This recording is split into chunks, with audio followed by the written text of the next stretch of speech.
පුළුවන් දේ ඒ කට්ටිය කරා. ඉතින් ඔය සතුටින් සමාදානෙන් සතපෙන්න තියෙන්නේ. එච්චරයි. මම මේ ධර්ම දේශනාවක් නෙවෙයි කරන්නේ. මම කාගම හාමුදුරුවෝ නෙවෙයි. අත්නෝරු හාමුදුරුවෝ නෙවෙයි. දේවප්‍රිය හාමුදුරුවෝ විතර හිටුදේ. ඒක ඉතුරු කතාව. ඔව්. එහෙම නේද කියලා දන්නේ නැහැ. ඉතින් එහෙම පොඩි පොඩි ධාමයට ඕම් වෙනවා.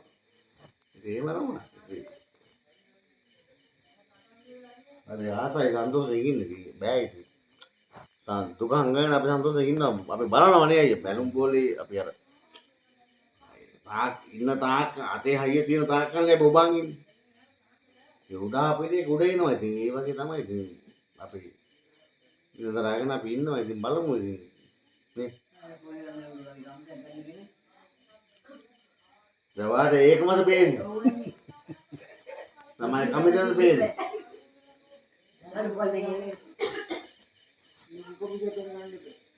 මං කියවනේ ඉතින් කලින්